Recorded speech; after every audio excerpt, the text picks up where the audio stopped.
రండి, బైబిల్ ఉన్న వారందరూ బైబిల్ తీసి చూడడానికి ప్రయత్నం చేయండి. కీర్తనల గ్రంథం, కీర్తనలు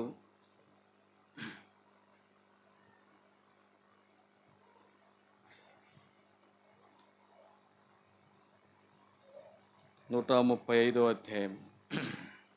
కీర్తనల గ్రంథం 135వ అధ్యాయము.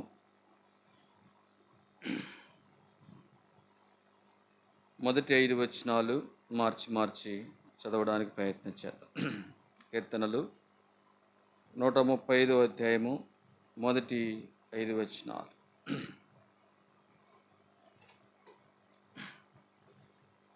యెహోవాను స్తుతించుడి, యెహోవా నామమును స్తుతించుడి, యెహోవా సేవకులారా.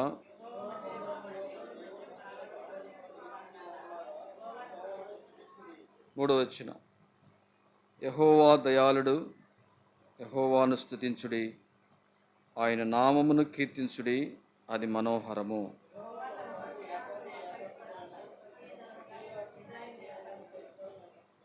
5వ వచనము అందరం కలిసి చదవడానికి ప్రయత్నం చేద్దాం. 5వ వచనము అందరం కలిసి చదవడానికి ప్రయత్నం చేద్దాం. యెహోవా గొప్పవాడనియు, మన ప్రభు సమస్త దేవతల కంటే గొప్పవాడనియు నేనెరుగుదును. చాలు. చదవబడిన లేఖన భాగమును ఉదయకాల సమయంలో ప్రభు మన వెనుకల్లో దీవించి మనతో మాట్లాడినట్లుగా ప్రార్థన చేసుకొని ఈ భాగాల్లో మనం ధ్యానం చేసుకున్నాం. ప్రార్థన చేసుకున్నాం. మోకరించగలిగిన వారు మోకరించండి. ఆరోగ్యం సహకరించకపోతే కళ్ళు మూసుకొని తలలు వంచి ప్రార్థనలో ఏకీభవించడానికి ప్రయత్నం చేయండి. ప్రేమగల ప్రియ పరలోకపు తండ్రి, పరిశుద్ధులకు దేవా, నీ పాదములకు స్తోత్రములు. మమ్మల్ని ప్రేమించిన తండ్రి, మరొక ప్రభు దినాన్ని మీరు మాకు దయచేశారు. ఈ దినము నీ ప్రజలందరితో కలిసి మిమ్మల్ని ఆరాధించు కొరకై మమ్మల్ని సిద్ధపరుస్తూ వచ్చారు. దయగల తండ్రి, లోకంలో నుండి మమ్మల్ని ప్రత్యేకపరుచుకొని నీ ప్రజగా, నీ సొత్తుగా, నీ స్వకీయ సాంపాద్యముగా, నీ ఇంటి వారులుగా, నీ రాజ్య సంబంధులుగా తండ్రి, దయగల తండ్రి, పరలోక పట్టణ వాసులుగా తండ్రి, ఆ తేజో మహిమ నిలిచేటువంటి పరిశుద్ధ స్థలానికి మమ్మల్ని కూడా వారసులుగా చేస్తూ వచ్చారు. అంతేకాదు, భూమి మీద ఒక నిరీక్షణ కలిగినటువంటి జీవితం జీవించట కొరకై మమ్మల్ని సిద్ధపరుస్తూ వచ్చారు. దయగల తండ్రి, ఒకప్పుడైతే నిరీక్షణ లేదు, ఒకప్పుడైతే ప్రజగా ఉండగా ఇప్పుడు దేవుని ప్రజలు అని పిలబడుతూ వచ్చాం. ఈ విధంగా తండ్రి, నీ ప్రజగా, నీ సొత్తుగా దేవా, మిమ్మల్ని ఆరాధించట కొరకై ఏదైనా మమ్మల్ని తీసుకుని వచ్చారు. ఏదైనా ప్రపంచం అంతటా తండ్రి జరుగుతున్న ఆరాధన సమయాన్ని బట్టి నీకు వందనాలు. ఇక్కడ కూడా మేము కొద్దిమందిగా చేరి, చిన్న మందిగా చేరి మిమ్మల్ని ఆరాధించట కొరకై మీరు మమ్మల్ని సిద్ధపరుస్తూ వచ్చారు. దయగల తండ్రి, సంఖ్య ఎంత అనేది ప్రాముఖ్యం కాదు, కానీ మీరు కోరుకునేది పరిశుద్ధతను, మీరు కోరుకునే దేవుడవు తండ్రి. దేవాని సన్నిధానంలో క్రమంగా, మర్యాదగా తండ్రి ప్రభా మిమ్మల్ని సేవించట కొరకై దేవా మీకు రావలసిన మహిమ మీకు చెల్లించే ప్రజలముగా మమ్మల్ని సిద్ధపరచు. భౌతికమైన నేత్రాలతో మేము చూస్తే తండ్రి ప్రభా మనుషులు కనపడతారు, కొన్నిసార్లు కాలి చాపలు కనపడతాయి. దేవా తండ్రి, భౌతికమైన పరిస్థితి కొన్నిసార్లు నిరుత్సాహకరంగానే ఉంటుంది. కానీ దయగల తండ్రి, ఆత్మీయ నేత్రాలతో చూసినప్పుడు మీ స్వరాన్ని మేము వింటాం. ఆత్మీయ నేత్రాలతో చూసినప్పుడు తండ్రి, మీ మాధుర్యమైన స్వరాన్ని ప్రభావ మేము వింటాం. మా హృదయాలు తెప్పరిల్ల చేసేది నా తండ్రి, మమ్మను మీ కొరకు బ్రతికింప చేసేది దేవా, మమ్మను జీవింప చేసేది దేవా తండ్రి. ఇలాంటి శ్రేష్టమైన మెలనైన స్వరం కొరకు వేచి ఉన్నాం తండ్రి. దయచేసిన తండ్రి, మమ్మల్ని అందరినీ మీ ఆధీనంలో ఉంచుకో తండ్రి. వృద్ధులని మీ ఆధీనంలో ఉంచుకో తండ్రి. చిన్న బిడ్డల మీ ఆధీనంలో ఉంచుకున్న తండ్రి. చంటి పిల్ల తల్లుల మీద ఆధీనంలో ఉంచుకోండి. ప్రాముఖ్యంగా చిన్నపిల్లలు ప్రభు అటు ఇటు తిరిగి అల్లరి చేయకుండా నీ ఆధీనంలో ఉంచుకో. సకాలానికి రాగలుగుతూ వచ్చిన బిడ్డలందరి కొరకై స్తోత్రాలు. ఉదయకాలం వంటశాలలో పనిచేసిన బిడ్డలందరి కొరకై స్తోత్రాలు. తిరిగిన తండ్రి కొంత సమయం ఉదయమారు మిమ్మను ఆరాధించట కొరకై మమ్మల్ని సిద్ధపరచు. మా ద్వారా మీరు కోరుకునేది అదే తండ్రి. దయగల తండ్రి, దేవుడు ఆత్మ గనుక ఆయనను ఆరాధించువారు ఆత్మతోనూ సత్యముతోనూ ఆరాధింపవలనని ఇట్టి ఆత్మను మాలో ఉంచి దేవా ఆత్మదేవుని ఆరాధించట కొరకై నా తండ్రి ఇటు బలమైన ఆత్మతో మమ్మల్ని నింపి సహాయం చేయమని కనపడని అంధకార శక్తులు మీరు బంధించునైనా సకాలానికి తీసుకొచ్చిన బిడ్డల కొరకై స్తోత్రాలు. ఇంకెవరైనా మార్గమధ్యములు ఉంటే త్వరపెట్టి నడిపించు. అనేకులు రాలేకపోయారు తండ్రి, ఏ కారణం వల్ల రాలేదో మాకు తెలియదు. మీరే నా తండ్రి మరొకసారి నీ భయం కలిగించి నీ సన్నిధికి సకాలములో రావడానికి సాయించి అంత్య దినాలు మీరు రాకడ దినాల్లో ఉన్నాము తండ్రి. దయగల తండ్రి, లోకంలో శత్రువు ఉన్నాడు, అపవాది ఉన్నాడు, గర్జించు సింహం వలె తిరుగుతున్నాడు తండ్రి. నమ్మిన నా తండ్రి విశ్వసించబడిన వారిని సైతం, ఏర్పరచబడిన వారిని సైతము మోసగించేటువంటి దినాల్లో ఉన్నాము తండ్రి. దయచేసి నా తండ్రి దేవా మా మటుకు మమ్మల్ని మేము కాపాడుకుంటూ నా తండ్రి దైవరాజ్యానికి, నీతి రాజ్యానికి, పరలోక రాజ్యానికి తగినట్టుగా దేవా నా తండ్రి మా జీవితాలను ప్రభావ వాక్యపు వెలుగులు పరీక్షించుకుంటూ నా తండ్రి వాక్యానుసారమైన భక్తి జీవితంలో కొనసాగట కొరకే మమ్మల్ని సిద్ధపరచు. మరొకసారి నా తండ్రి వ్యక్తిగత ఆరాధన సమయం మాకెంతో దీవెనకరంగా చేయండి. దేవా మీరు మాతో మాట్లాడుతున్నామని ప్రార్థిస్తున్నాం. నిలబెడుతున్న రాష్ట్రుడు కూడా ఎంతో నిష్ప్రయోజకుడు, బలహీనుడు తండ్రి, సెలవు చాటును మరుగుపరచు. అయినా కనికరించు నాయన. భౌతికమైనటువంటి పరిస్థితుల వైపు చూసినప్పుడు నా తండ్రి కొంత దేవానత నిరుత్సాహం, బలహీనతలు ఏర్పడతాయి. కానీ మీ వైపు చూస్తూ బలం తెచ్చుకొని ముందుకు సాగే ప్రజలముగా సిద్ధపరచు. దేవా కనికరించు, సహాయం చేయమని రావాల్సిన ప్రజలను ప్రభావ మార్గమధ్యములుంటే త్వరపెట్టి నడిపించి మహిం పొందమని యేసుక్రీస్తు ఘనమైన పరిశుద్ధ నామమున స్తుతించి ప్రార్థించి వేడుచున్నాము తండ్రి. ఆమేన్. కూర్చోండి. చిన్నపిల్లలు అలరి చేయమాకండి. ముందు కూర్చోండి. మీరు మాట్లాడకూడదు. ఇక్కడ కూర్చోండి. మాట్లాడి దెబ్బలు పడతాయి మీకు. ఎవరు మాట్లాడకూడదు.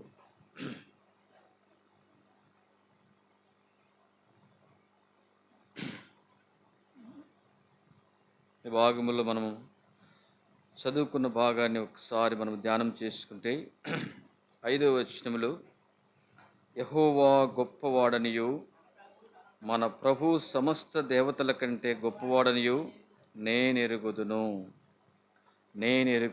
ఆరాధన అంటే గుర్తుపెట్టుకోండి, ఎరగబడిన ఆరాధన. ఆరాధన అంటే వ్యక్తిగతము. అందుకనే సమరయ స్త్రీతో ఆయన అంటాడు, మీరు మీకు తెలియని దాన్ని ఆరాధిస్తున్నారు, మేము తెలిసినదా. ఆరాధన అంటే ఎరిగినటువంటి ఆరాధన చాలా ప్రాముఖ్యం. అర్థం. ఎరుగని ఆరాధన కూడా ఉంది. ఏంటది ఎరుగని ఆరాధన? ఈ ప్రజలు తమ పెదవులతో నా యొద్దకు వస్తారు, కానీ వారి హృదయము నాకు దూరముగా ఉన్నది. ఆరాధన అంటే ఎరగబడిన ఆరాధన. ఒక వ్యక్తిని మనం బాగా ఎరిగినప్పుడు, ఒక వ్యక్తి మనకు బాగా పరిచయమైనప్పుడు ఆ వ్యక్తిని గురించి మనం చెప్పమంటే ఎంత చక్కగా వర్ణిస్తామండి. ఎంత చక్కగా వర్ణిస్తాం. ఈయన మాకు బాగా తెలుసు, ఇంకా వీరి యొక్క కుటుంబం గురించి మాకు బాగా తెలుసు, వీరి తల్లిదండ్రి మాకు బాగా తెలుసు, ఇంకా వెనక్కిపోతే వీరి తాతగారులు మాకు బాగా తెలుసు, వీరేంటో వీరి కుటుంబం ఏమిటో బాగా తెలుసు అని వారిని గురించి వర్ణించమంటే అర్థం ఎంతసేపు అయినా తెలిసిన వారి గురించి మనం చెప్తాం.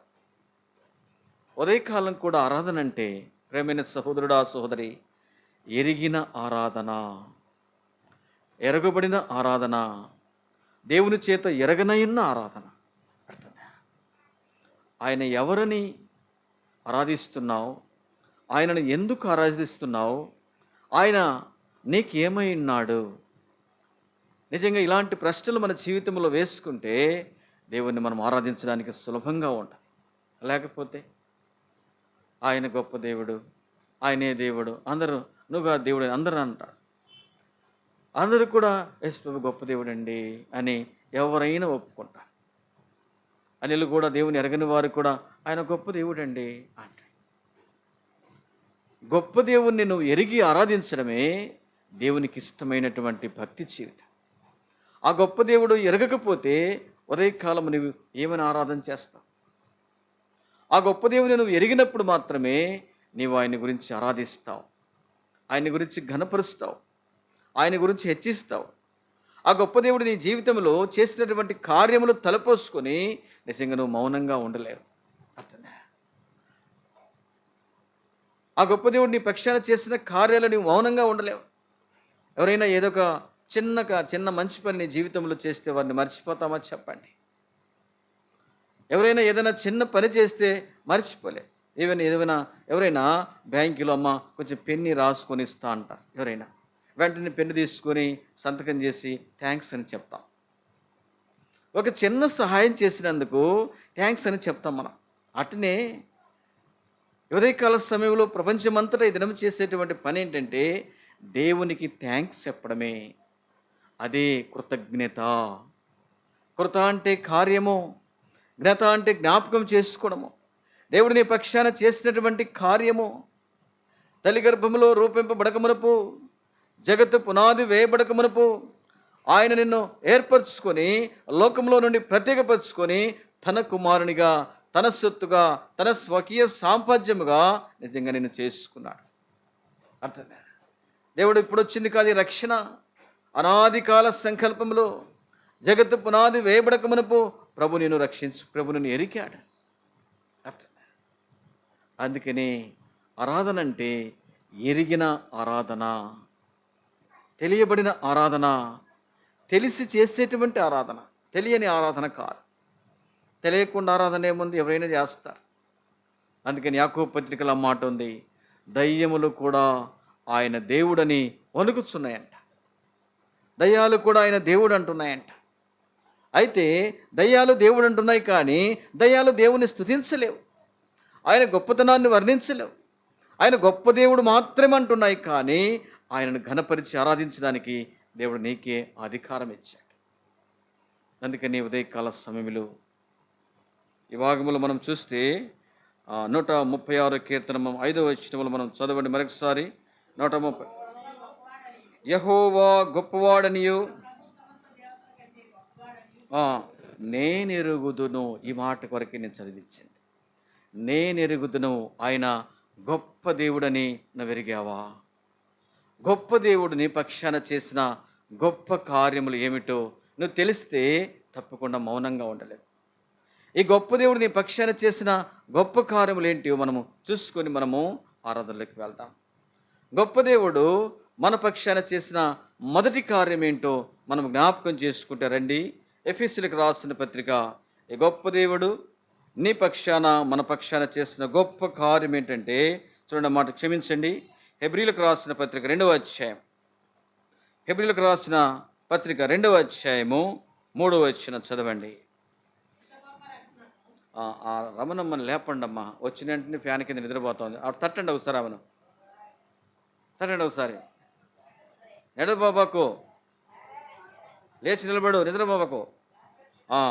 గొప్ప దేవుడు మన పక్షాన చేసిన మొదటి కార్యం మాట్లాడు మాకండి. ఇంత గొప్ప రక్షణను అది గొప్ప దేవుడు మన పక్షాన చేసినటువంటి మొట్టమొదటిగా గొప్ప కార్యం ఏంటంటే గొప్ప రక్షణ నీకు ఇచ్చాడు. గొప్ప దేవుడు నిజంగా ఆయన నీకు చేసినటువంటి గొప్ప కార్యం ఏంటంటే నిన్ను రక్షించాడండి.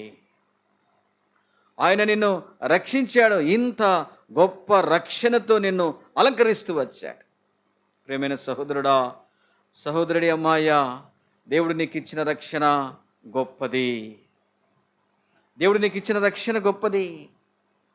నిజంగా ఎలాంటి పరిస్థితిలో ఉన్నప్పుడు ప్రభు నిన్ను రక్షించాడు, ఎలాంటి స్థితిలో ఉన్నప్పుడు నేను రక్షించాడో నిజంగా మనం జ్ఞాపకం చేసుకుంటే నిజంగా మనం ఎలాంటి పరిస్థితిలో ఉన్నాం.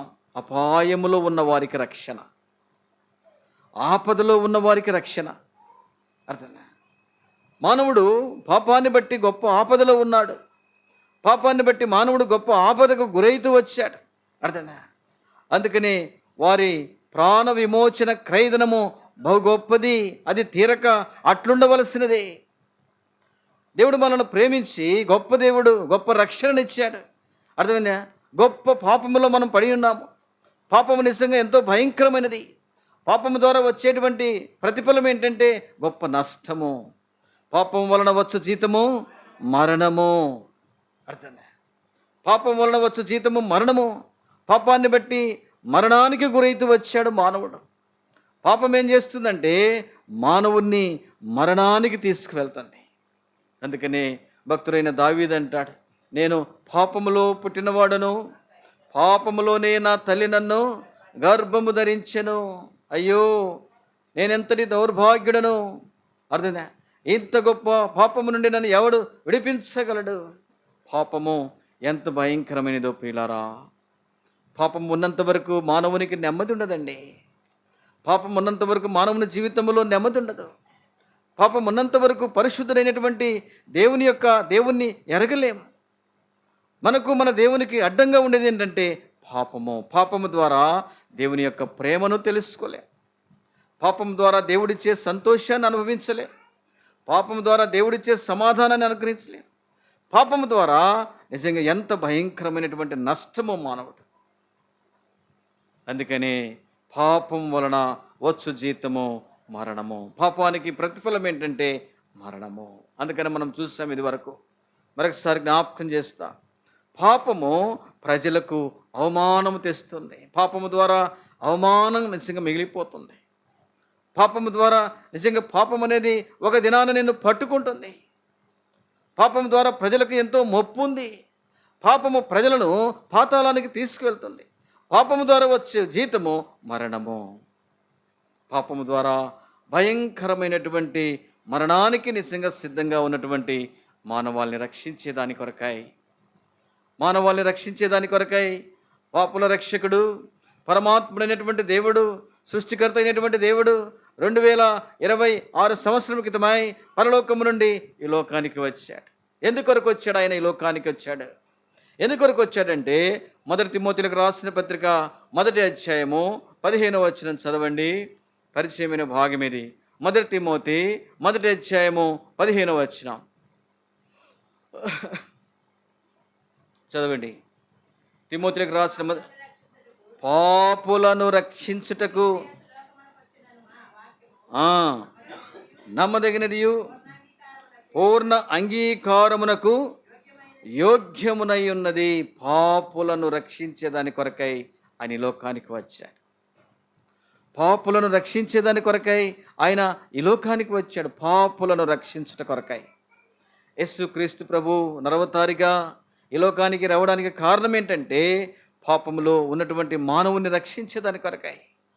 పాపము ద్వారా గొప్ప ప్రమాదము, పాపము ద్వారా మరణానికి సిద్ధంగా ఉన్నటువంటి మానవుని రక్షించేదాని కొరకై పాపుల రక్షకుడుగా ఆయన ఈ లోకానికి వచ్చాడు.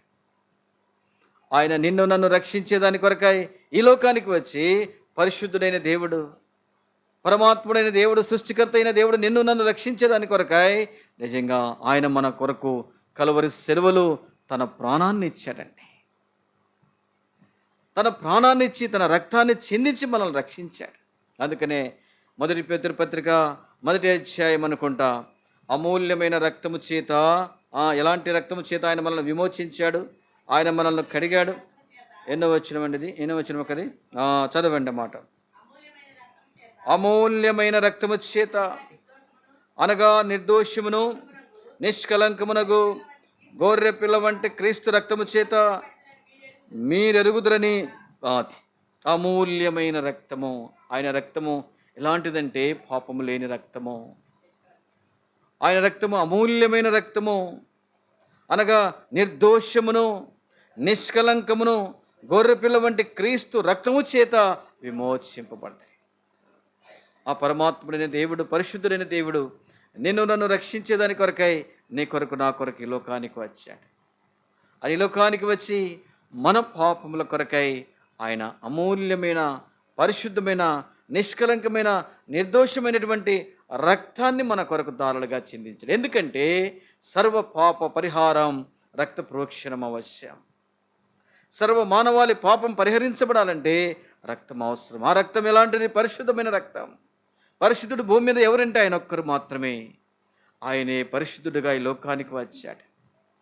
నిన్ను నన్ను రక్షించేదాని కొరకై పరిశుద్ధమైనటువంటి నిష్కలంకమైన నిర్దోషమైన రక్తము చేత మనల్ని విమోచించాడు. అందుకని మొదటి యోహాను పత్రిక 1 అధ్యాయము 7వ వచనములో యేసు రక్తము ప్రతి పాపము నుండి మనలను పవిత్రపరచును. ఆయన రక్తము ప్రతి పాపము, మనలో ఉన్నటువంటి ప్రతి పాపము ఆయన రక్తము కడుగుతూ వచ్చింది. అర్థమైంది? ఎందుకంటే ఆయన పరిశుద్ధమైన ప్రశస్తమైనటువంటి ఆయన రక్తాన్ని మన కొరకు సిలువలో దారపోస్తూ వచ్చాడు. ఎందుకంటే పాపము చేసింది మనము, మన పాప శిక్ష యావత్తు ఆయన భరించాడు. చూసారా? పాపం చేసి పాతాళానికి వెళ్తున్నటువంటి నీకు నాకు ఆయన అడుగిస్తూ వచ్చాడు, అడుబండగా నిజంగా నిలబడుతూ వచ్చాడు. అయ్యో నా ప్రజలు, నా బిడ్డలు, నేను కన్న బిడ్డలు. అందుకనే ఆదికాండం 1 అధ్యాయం 28వ వచనంలో ఒక మంచి మాట ఉంది. 1 అధ్యాయం 28వ వచనంలో దేవుడు 1 అధ్యాయం 28వ వచనం 28 దేవుడు వారిని ఆశీర్వదించెను. పై భాగం 27 చదవక్క, 26 నుంచి చదవండి.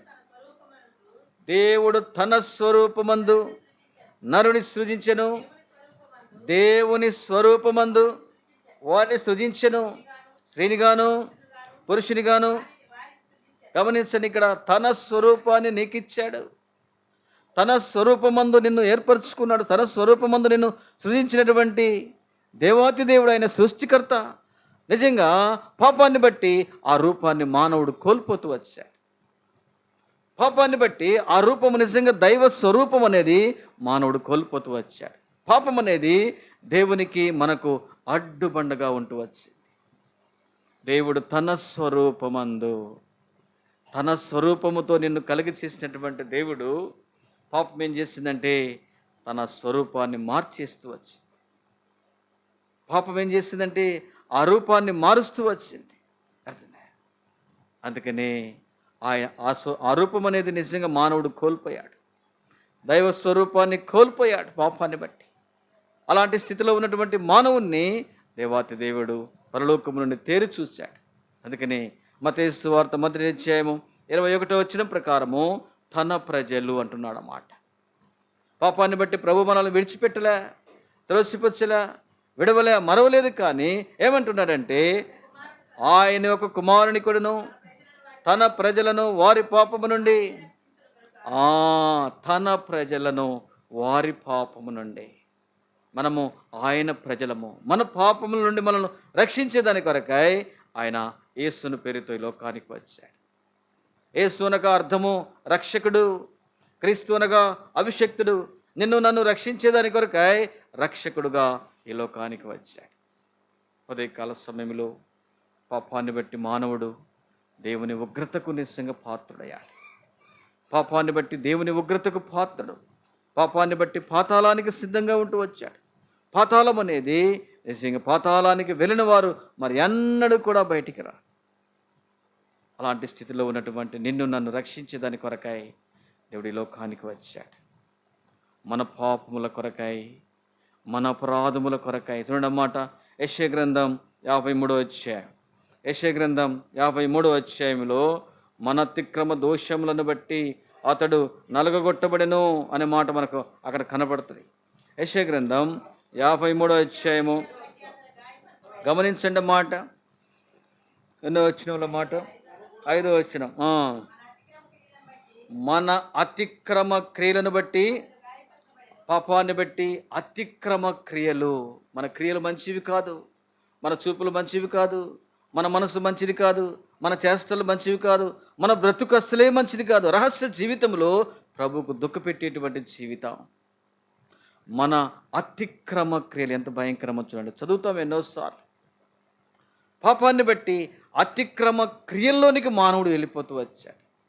మన అతిక్రమ క్రియలను బట్టి గాయపరచబడను, మన దోషములను బట్టి నలగగొట్టబడను, మన సమాధానార్థమైన శిక్ష అతని మీద పడెను, అతడు పొందిన దెబ్బల చేత మనకు. ఇక్కడ గమనించండి, మన దోషాలు, మన సమాధానార్థమైన శిక్ష అతడు పొందిన దెబ్బల చేత మనకు స్వస్థత. మనమందరము గొర్రెల వలె త్రోవ తప్పితిమి, మనలో ప్రతివాడు తనకిష్టమైన త్రోవకు తొలిగను. యెహోవా మన అందరి దోషమును అతని మీద. చూసారా, నేను ఆ జీవితంలో కూడా మనలో ప్రతివాడు తనకిష్టమైన త్రోవ,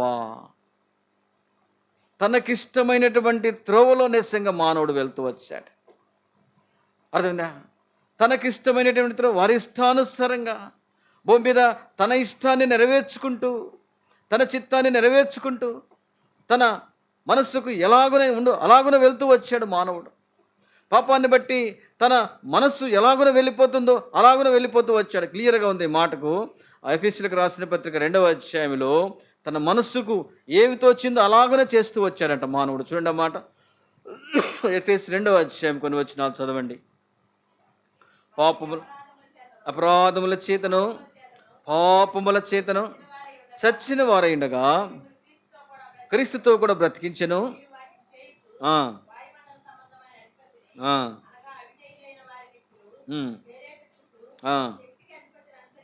అవిధేయులైన వారిని ఇప్పుడు ప్రేరేపించు అధిపతికి శక్తి అనుసరించి ఈ ప్రపంచ ధర్మం చొప్పున మునుపు నడుచుకుంటే ఎంత అర్థం ఉందో చూడండి అక్కడ. నేను ఆ స్థితి కూడా నిజంగా ఒప్పుకొనక తప్పదు ఈ ఉదయకాల సమయంలో. ఓ దేవా, పాపముల చేతను అపరాధముల చేతను చచ్చిన వారమై ఉండగా ఆయన మిమ్మల్ని క్రీస్తుతో కూడా బ్రతికించాడు. ఆయన అమూల్యమైన పరిశుద్ధమైన ప్రశస్త రక్తం ఏం చేసిందంటే మనల్ని బ్రతికించింది. ఎలా ఉన్నామంటే, మీరు వాటిని చేయొచ్చు వాయుమండల సంబంధమైన అధిపతిని అనగా అవిధేయులైన వారిని ఇప్పుడు ప్రేరేపించు శక్తి. ఇక్కడ కాకండి, అవిధేయులను నిజంగా ఒక విధమైనటువంటి శక్తి ప్రేరేపిస్తుంది. అర్థమే? తప్పు చేయరా అంటే అర్థం వెంటనే తప్పు చేస్తారు. అబద్ధం ఆడరంటే వెంటనే అబద్ధం ఆడతారు. ఈ నీచమైన కార్యం చేయరంటే ఎవరంటే చేయించేది ఒక శక్తి. అవిధేయులకు ఒక శక్తి, నిజంగా ఒక శక్తి చేత వారు నడిపించబడుతున్నారంట. అవిధేయులైన వారిని ఇప్పుడు ప్రేరేపించు శక్తికి అధిపతులై అనుసరించి ఈ ప్రపంచ ధర్మం చొప్పున మునుపు నడుచుకుంటారు. వారందరితో కలిసి, ఎవరితో? అవిధేయులతో, తిరుగుబాటు చేసేవారితో, పాపం చేసేవారితో, అపవిత్రంగా జీవించే వారితో, రహస్య పాపములతో నిజంగా కూరుకుపోయిన వారితో, నెమ్మది లేని వారితో, సమాధానం లేని వారితో, సంతోషం లేని వారితో, పాపపు గుంపులో నిజంగా ఉంటూ వచ్చాము. నిజంగా ఒకప్పుడు వారితో కలిసి, ఇప్పుడు చదవండి, మనమందరమును శరీరము యొక్కయు మనస్సు యొక్కయు. చూస్తారా, ఉదయకాల సమయంలో ప్రియులారా, నిజమే, నేను నా జీవితంలో కూడా ఒకప్పుడు వారందరితో కలిసి, ఎవరితో? అవిధేయులైన వారిని ఇప్పుడు ప్రేరేపించు శక్తికి లోబడుతూ, ఇది వారందరూ. ఆ శక్తికి లోబడుతూ మనమందరము వారితో కలిసి ఏం చేస్తున్నామంట? శరీరము యొక్క మనస్సు యొక్క కోరికలు. చూసారా, ఈ శరీరము ఏం చేయమంటే చేస్తూ వచ్చా. నీ మనస్సుకు ఏది నిజంగా ఇష్టమో ఆ మనస్సు యొక్క ఇష్టాన్ని నెరవేర్చుకుంటూ వచ్చాం. ఎందుకంటే మానవుని యొక్క మనస్సు మంచిది కాదు. దేవుణ్ణి ఎరక్కముందు చెడ్డ మనస్సు, అర్థం. ఇలాంటి మనస్సుకు ఇష్టమైనటువంటి జీవితము జీవిస్తూ వచ్చాడు మానవుడు. మనస్సు యొక్క కోరికలు నెరవేర్చుకొనుచు మన శరీరాశలను అనుసరించి శరీరం యొక్క ఆశ. అర్థం చేసుకొని పిల్లారా, శరీర ఆశకు లోబడి బ్రతుకుతూ వచ్చాడు. శరీరం యొక్క మనస్సుకు లోబడుతూ, శరీరం యొక్క ఇచ్చలకు లోబడుతూ, దానికి ఇదంతా శరీరాశ దేవాతి దేవునికి దుఃఖము తెప్పించేది. పరిశుద్ధతకు భిన్నంగా ప్రవర్తిస్తూ వచ్చాం. పరలోక రాజ్యానికి భిన్నంగా ప్రవర్తిస్తూ వచ్చాం. నిరీక్షణ లేని జీవితానికి భిన్నంగా ప్రవర్తిస్తూ వచ్చాం. దేవుడు లేని ప్రజగా జీవిస్తూ వచ్చాం. దేవుని యొక్క సన్నిధి నుంచి దూరమైతూ వచ్చాం. దేవుని దుఃఖపెడుతూ వచ్చాం. సృష్టించిన సృష్టికర్తకు భిన్నంగా ప్రవర్తిస్తూ వచ్చాం. స్వభావ సిద్ధంగా దేవుని ఉగ్రతకు పాత్రులంగా ఉంటూ వచ్చాం. ఇలాంటి దుస్థితిలో ఉన్నటువంటి మనల్ని దేవుడు ఏం చేశారంటే, మన శరీరాశను అనుసరించి మనకు ప్రవర్తించుచు కడమ వారి వలనే స్వభావ సిద్ధముగా దైవోగ్రతకు పాత్రులమై, ఇది మన స్థితి.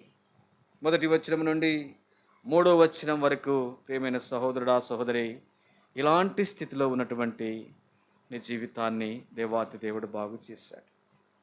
మన బ్రతుకులను బాగు చేసే దాని కొరకై రక్షకుడి లోకానికి వచ్చాడు.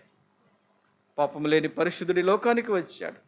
మన అతిక్రమ దోషాలను బట్టి ఆయన నలగొట్టబడుతూ వచ్చాడు. మన పాపాన్ని బట్టి ఆయన కలవరి శిలువలో తన పరిశుద్ధమైన, ప్రశస్తమైన, అమూల్యమైన, నిర్దోషమైన, నిష్కలంకమైనటువంటి గొర్రెపిల్ల రక్తమిచ్చి నిజంగా మనల్ని కొన్నాడు. రక్తము చిందించి ఆయన మన పాపాన్ని కడిగాడు. రక్తము చేత ఆయన మనల్ని తన కుమారులుగా, కుమార్తెలుగా చేసుకున్నాడు. అలాంటి పరిశుద్ధమైన రక్తము చేత మీరు విమోచింపబడితే, ఇలాంటి స్థితిలో ఉన్నటువంటి మనము శరీరం యొక్కయు మనస్సు యొక్కయు ఇచ్చలు నెరవేర్చుకుంటున్నాం.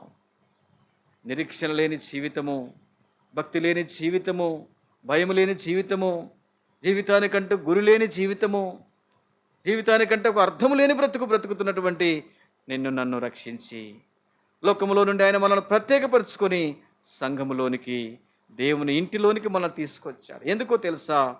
దేవుని ఇంటి ద్వారా పరలోక రాజ్యానికి నిన్ను సిద్ధపరుస్తున్నాడు. దేవుని ఇంటి ద్వారా మోక్ష రాజ్యానికి సిద్ధపరుస్తున్నాడు. దేవుని ఇంటి ద్వారా పరలోక స్వాస్థ్యానికి, పరలోకంలో నిజంగా దేవుని పరిశుద్ధులకు ఎదుట నిజంగా నేను నిలబెట్టాలని ఆయన మనల్ని ఏర్పరచుకున్నాడు.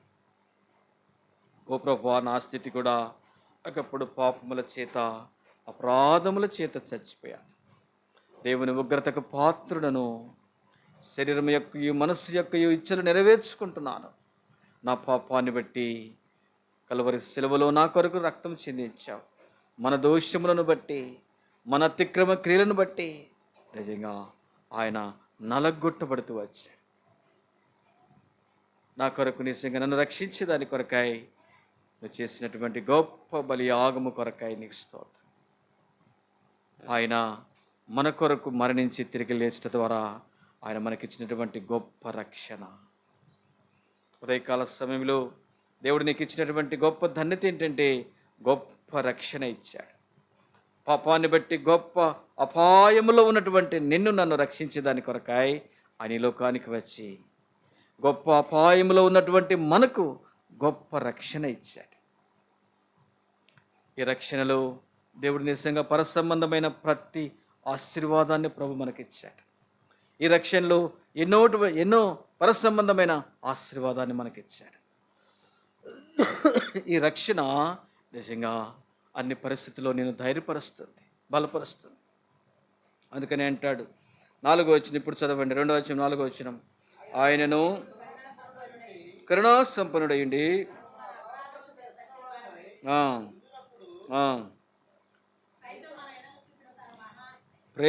ప్రేమ మన బ్రతికించెను, కృపచేత మనల్ని దేవుడు ఏం చేశాడు? రక్షించాడు. ఉదయకాల సమయంలో ఆయన కృప నిన్ను రక్షించింది.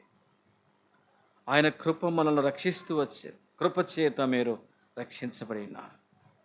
ఎన్నిక లేని వారము, దౌర్భాగ్యులము, పాపముల చేత, అపరాధముల చేత ఉన్నటువంటి మనల్ని దేవుని యొక్క మహాకృప మనల్ని ఏం చేస్తూ వచ్చిందంటే మనల్ని వెతుక్కుంటూ వచ్చింది. ఆయన మనల్ని వెతుక్కుంటూ వచ్చింది. నశించిపోతున్నటువంటి మనల్ని వెతికి రక్షించింది. నశించి నరకాగ్నికి సిద్ధపడుతున్నటువంటి మనల్ని ఆయన కృప ఏం చేస్తుందంటే వెతికి రక్షించి. అదే కాలం అమ్మాయ్యా, నువ్వెంత ధన్యుడవు. పాపములో జన్మించి, పాపములో జీవించి, పాపములో మరణిస్తే నెత్తి నరకము, భయంకరమైన అగ్నిగుండం, అలాంటి దుస్థితి నుంచి ప్రభు నిన్ను తప్పించి గొప్ప రక్షణ ఇచ్చాడు. గొప్ప రక్షణ ఇచ్చాడు. అందును బట్టి ఉదయకాల సమయంలో మనం ఏం చేయాలి? దేవుణ్ణి స్తుతించాలి. దేవా, మీరు నాకు ఇచ్చిన రక్షణ ఎంత గొప్పదయ్యా. పాపముల చేత, అపరాధముల చేత పడిచెడిన నా జీవితాన్ని బాగు చేసేదాని కొరకాయ, నా బ్రతుకును బాగు చేసేదాని కొరకాయ శుభప్రదమైనటువంటి నిరీక్షణ కలిగిన గుంపు నాకు దయచేసి అలాంటి గుంపులో నన్ను నిలుపుతూ వచ్చావు తండ్రి. నా పాప శిక్ష యావత్తు కలవరి సిలువలో మీరు పొందారు తండ్రి. నా పాప శిక్ష యావత్తు నిజంగా మీరు భరించారు తండ్రి. అతడు పొందిన దెబ్బల చేత మనకు స్వస్థత కలుగుతున్నది. పాపము చేసింది నేను తండ్రి, నాకు బదులుగా శిక్ష అనుభవించి నా పాప శిక్ష యావత్తు నిజంగా మీరు భరించి నన్ను నీ కుమారునిగా చేసుకున్నారు. సామాన్యమైన విశ్వాసముతో నీ కుమారునిగా కుమార్తెగా చేసుకున్నారు. మీరు ఇచ్చిన గొప్ప రక్షణ కొరకాయ నిన్ను స్తుతిస్తాను. రండి 135 కీర్తన చదువుకున్న భాగం దగ్గరికి వద్దాం. కీర్తనల గ్రంథం 135 అధ్యాయము 135 అధ్యాయము 5 వచనం చూడండి. యెహోవా గొప్పవాడనియు మన ప్రభు సమస్త దేవతల కంటే గొప్పవాడనియు నేను ఎరుగుదును. ఆయన గొప్ప దేవుడు. అదే కాల సమయంలో గొప్ప దేవా, నాకు ఇచ్చిన గొప్ప రక్షణ కొరకాయ నీకు స్తోత్రం. గొప్ప పాపములో ఉన్నటువంటి నన్ను గొప్ప దేవుడుగా నన్ను రక్షించి గొప్ప రక్షణ కార్యము నాలో జరిగించావు. అంతే నిజముగా నా ఎడల మీరు చేసిన గొప్ప కార్యములను బట్టి నేనేమి చెల్లించగలను? నేనైతే పాపిని, జన్మత కర్మత పాపిని. ఇలాంటి పాపపు స్థితి నుంచి నన్ను విడిపించేదాని కొరకాయ నాకు బదులుగా నీవు చేసినటువంటి గొప్ప బలియాగము కొరకాయ నీకు స్తోత్రం.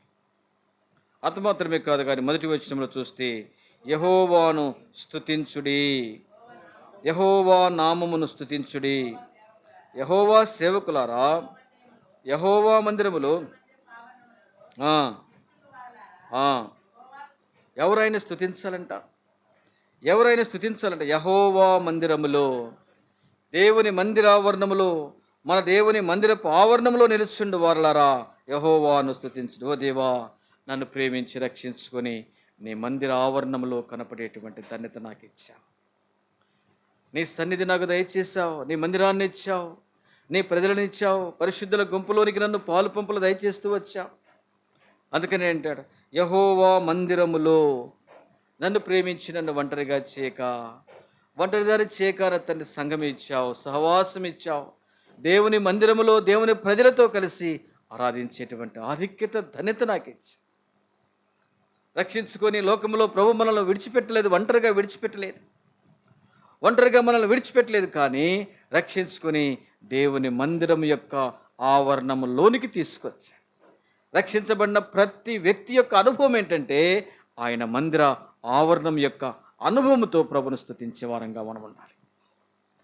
ఆయన మందిరం యొక్క ఆవరణంలోనికి ప్రభు మనల్ని తీసుకొచ్చాడు. దేవా, నన్ను రక్షించుకొని నన్ను అనాథగా, ఒంటరిదానిగా లోకంలో విడిచిపెట్టలేదు. కానీ నన్ను ప్రేమించి సంఘములోనికి, దేవుని మందిరములోనికి, పరిశుద్ధుల స్వాస్థ్యములోనికి, స్తుతించేటువంటి గుంపులోనికి నన్ను తీసుకో. అదే దాని అర్థం. యెహోవా మందిరములో, మన దేవుని మందిరపు ఆవరణంలో నిలుచుండు వారణ. అబ్బా, ఎంత గొప్ప ధన్యత అండి. అమ్మా, ప్రభు నిన్ను ప్రేమించయ్యా, రక్షించుకుని దేవుని మందిరం ఆవరణము త్రొక్కేదాని కొరకు, దేవుని మందిరములో దేవుని ప్రజలతో, ఆయనను సేవించే గుంపుతో, పరలోక రాజ్యానికి సిద్ధపడుతున్నటువంటి గుంపులు నిజంగా నిన్ను కూడా ఒకదానిగా చేశా. ఎందుని బట్టి ప్రభుని మనం ఆరాధన చేయాలి, ఎందుని బట్టి ప్రభుని మనం స్తుతించాలి. అవును తండ్రి, గొప్ప రక్షణ నాకు దయచేసి గొప్ప పాపం నుంచి నన్ను విడిపించి నిన్ను రక్షించేటువంటి, నిన్ను స్తుతించేటువంటి స్తుతి పాత్రగా చేసావు తండ్రి. అందుకని అంటాడు, మన దేవుని మందిరపు ఆవరణములలో నిలుచుండు వారలారా యెహోవాను స్తుతించు. దేవుని ఆవరణములలో నిలిచి ఉండేటువంటి ధన్యత నాకు ఇచ్చావు. నీ మందిరాన్ని నాకు ఇచ్చావు తండ్రి, నీ సన్నిధి నాకు ఇచ్చావు. నీ సన్నిధిలో నాకు ఇస్తున్నటువంటి నెమ్మది కొరకై స్తోత్రం. నీ సన్నిధిలో మోకరించి ప్రార్థిస్తున్నప్పుడు నీవిచ్చినటువంటి ధైర్యం కొరకై స్తోత్రం, నీవిచ్చే నెమ్మది కొరకై స్తోత్రం. నీ సన్నిధిలో అడిగి పొందే ఆధిక్యత నాకు ఇచ్చావు తండ్రి. ఈ గొప్ప ధైర్యంతో నీ కృపా సింహాసనం ఎదుట సాగిలపడి మిమ్మల్ని స్తుతిస్తానయ్యా. మూడవదిగా మనం చూస్తే 3వ వచనంలో యెహోవా దయాళుడు, యెహోవాను స్తుతించుడి, ఆయన నామమును కీర్తించుడి, అది మనోహరము. మన దేవుడు దయగల దేవుడు. ఆయన మన ఎడల దయ చూపిస్తూ వచ్చాడు. ఆయన దయ అర్థమే, ఆయన దయ మన ఎడల ఎంతో గొప్పది. అందుకని 136 కీర్తనలో యెహోవా దయాళుడు, ఆయనకు కృతజ్ఞతాస్తుతులు చెల్లించుడి, ఆయన కృప నిత్యముండును. నిత్యము ఆయన కృప మన ఎడల చూపిస్తూ, దయగల దేవుడు మన ఎడల దయ చూపిస్తున్నాడు. అనేక సార్లు మనమైతే బలహీనము, కానీ దయతో మనల్ని కాపాడుతున్నాడు, దయతో మనల్ని ఆదరిస్తున్నాడు, దయతో మనల్ని చేర్చుకుంటున్నాడు, దయతో దేవుని సన్నిధికి మనల్ని తీసుకొస్తున్నాడు. ఆయన దయగల దేవుడు, ఆయన కృప నిరంతరం ఉన్నది. అందుకనే భక్తుడైన దావీదు అంటాడు 117వ కీర్తనలో, యెహోవా యెహోవా దయాళుడు, ఆయన కృప మన ఎడల హెచ్చుగా ఉన్నది. హెచ్చైన కృపతో మనల్ని కాపాడుతూ నడిపిస్తున్నాడు. ఉదయకాల సమయంలో గొప్ప దేవుణ్ణి మనం ఆరాధన చేద్దాం. గొప్ప రక్షణ కలుగ చేసినటువంటి దేవుణ్ణి మనం స్తుతిద్దాం. గొప్ప అపాయం నుంచి, పాపాన్ని బట్టి గొప్ప అపాయం నుంచి ప్రభు మనల్ని తప్పించాడు. ప్రభును స్తుతిద్దాం. రక్షించబడిన తరువాత దేవుడు మనల్ని తన మందిర ఆవరణంలోనికి తీసుకొచ్చాడు. తన ప్రజల్లో మనల్ని ఒకరిగా చేశాడు. పరిశుద్ధుల స్వాస్థ్యానికి, అదే పరలోక రాజ్యానికి మనల్ని ప్రభు సిద్ధపరుస్తున్నాడు. దేవా, నన్ను రక్షించుకొని ఒంటరిగా చేయక దేవుని మందిరంలోనికి నన్ను తీసుకుని వచ్చాం. దేవుని మందిరములో దైవరాజ్యం కొరకు నన్ను సిద్ధపరుస్తున్నాం. నిన్ను కొరకాయ నేను నిన్ను స్తుతిస్తా. మూడవదిగా, దయగల దేవుడవు తండ్రి, నా ఎడల మీరు చూపుతున్న దయ కొరకై స్తోత్రములు. నిజముగా నీ దయచేత నన్ను రక్షిస్తూ వచ్చావు. యెహోవా దయాళుడు. నిజముగా ఆయన దయ ఆయుష్కాలం అంతా ఉంటుంది. ఆయన దయచేత మనల్ని రక్షిస్తూ వచ్చాడు. అర్థం, ఆయన కృప నిరంతరం మన మీద చూపించింది. అందుకని ఆయన కృప మన ఎడల హెచ్చైనది. కృపకు పాత్రులుగా చేశాడు, దయకు పాత్రులుగా చేశాడు, ప్రేమకు పాత్రులుగా చేశాడు. నిజంగా ఇటు గొప్ప దేవుణ్ణి ఉదయకాల సమయంలో మనం 1-2 మాటలతో, నిజంగా యథార్థమైన హృదయంతో దేవుడిని పక్షాన చేసినటువంటి కార్యాలు, రక్షించుకొని ఒంటరిదానిగా ఒంటరి వారిగా విడిచిపెట్టలేదు, కానీ నీ కొరకు ప్రార్థించేటువంటి సంఘాన్ని ఇచ్చాడు.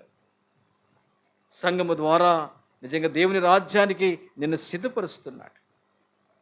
సంఘము ద్వారా పరలోకానికి నిన్ను సాగనంపడానికి దేవుడు సంఘంలోనికి తీసుకొచ్చాడు. అవును తండ్రి, నీ మందిర ఆవరణము మన దేవుని మందిరపు ఆవరణములలో నిలిచి ఉండువారులారా, నీ దేవుని, అవును తండ్రి, నా దేవుని మందిరపు ఆలయములో నిలిచి నిన్ను స్తుతించేటువంటి ఆధిక్యత నాకు ఇచ్చావు తండ్రి. ఎందుకొరకై నేను నిన్ను స్తుతిస్తాను. అదే కాలం ఇటు అనుభవం కలిగినటువంటి మనము కూడా దేవుని స్తుతిద్దాం. దేవుని పక్షాన చేసిన కార్యం, పాపము నుండి, శాపము నుండి, భయంకరమైనటువంటి దైవోగ్రత నుండి, నిజంగా దైవోగ్రతకు పాత్రలుగా ఉన్నటువంటి మనల్ని ఆయన మహాకృప చేత రక్షించుకుని తన కుమారుడుగా, రాజ్యవారసులుగా చేస్తూ వచ్చి ఆయన మనకిచ్చిన గొప్ప రక్షణను బట్టి స్తుతిద్దాం. ఆయన మన పక్షాన చేసిన ఆశ్చర్యమైన కార్యమును బట్టి నిజంగా మనం ఆయన స్తుతిద్దాం. అందును బట్టి ఉదయకాల సమయంలో ప్రభును మనం 1-2 మాటలతో క్లుప్తంగా ఆరాధించాలి. దేవుడు నెక్కిచ్చిన గొప్ప రక్షణను బట్టి దేవుని ఆరాధించే, గొప్ప పాపములో ఉన్నటువంటి నిన్ను గొప్ప రక్షణ ఇచ్చాడు. దేవుణ్ణి ఎరిగేటువంటి ధన్యతలోనికి నేను తీసుకొచ్చాడు.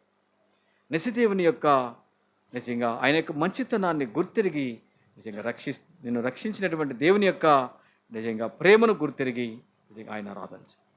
అదే కాల సమయంలో ఇటు అనుభవం కలిగినటువంటి మనము ప్రభును 1-2 మాటలతో మనం యథార్థంగా, ఆరాధన అనేది ఏదో నిజంగా చదవాల్సిన అవసరం లేదు.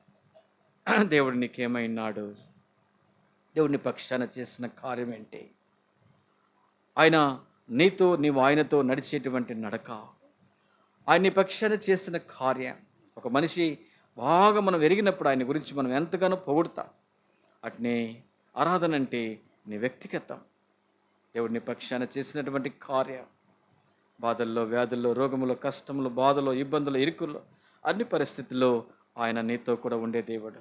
ఆయన దయగల దేవుడు. ఆయన కృప మనల్ని విడువక కాపాడుతూ వచ్చి ఇటు గొప్ప దేవుని యొక్క మంచితనాన్ని మనం గుర్తిరిగిన వారంగా ఆయన నీ పక్షాన చేసిన కార్యాన్ని తలపోసుకొనుచు ప్రభును 1-2 మాటలతో మనం స్తుతిద్దాం. మోకరించండి, ఆరాధనలోకి వెళ్దాం. సంపాదించిన నీ ప్రజలతో, సంఘముతో చేరి మిమ్మల్ని ఆరాధించట కొరకై నా తండ్రి, ఈ దినము కూడా నన్ను జ్ఞాపకం చేసుకుని సజీవుల గుంపులో నన్ను చేర్చిన నీ ప్రేమంతటి కొరకై స్తోత్రములు. సజీవులే కదా మిమ్మల్ని స్తుతించినది. అవును తండ్రి, ఈ దినం నేను కూడా సజీవుడనై మిమ్మల్ని స్తుతిస్తున్నాం. దేవా, లెక్కలేని కీడపాయం నుంచి నన్ను తప్పించి లెక్కలేని మేలులతో నింపి నీ కృపచేత ఈ దినం నీ ప్రజల్లో నన్ను కూడా ఒకనిగా చేసుకుని దేవా, మిమ్మల్ని ఆరాధించేటువంటి గుంపులోనికి నన్ను తీసుకుని వచ్చిన ప్రేమంతటి కొరకై స్తోత్రములు. గొప్ప దేవా, మీరు నాకు ఇచ్చిన గొప్ప రక్షణ కొరకై స్తోత్రములు. శ్రేష్టమైన గొప్ప రాజ్యము కొరకు నన్ను సిద్ధపరుస్తున్న ప్రేమంతటి కొరకై స్తోత్రములు. భయంకరమైన గొప్ప పాపము నుంచి నాకు దయచేసిన విడుదల కొరకై, విమోచన కొరకై స్తోత్రాలు. మీరు నాకు ఇచ్చిన గొప్ప రక్షణకు నేనేమి చెల్లించలేక దేవా, హృదయమార మిమ్మల్ని స్తుతిస్తున్నాను. అంతేకాదు, అనుదిన జీవితంలో నా తండ్రి, నా మంచి దేవుడుగా, నాకు సాలిన దేవుడుగా, అన్ని పరిస్థితుల్లో నా తండ్రి, నా బలహీనతలో బలమైనటువంటి దేవుడుగా, శక్తిహీనతలో శక్తినిచ్చే దేవుడుగా నా తండ్రి నా చేపట్టుకు నడిపిస్తూ కాపాడుతూ వచ్చిన ప్రేమకై స్తోత్రములు. భయపడకము, నేను నీకు దేవుడను అని ప్రభా, మీరు నా దేవుడుగా నా తండ్రి ప్రతి పరిస్థితిలో నా తండ్రి నన్ను ధైర్యపరుస్తూ వచ్చిన ప్రేమంతటి కొరకై స్తోత్రాలు.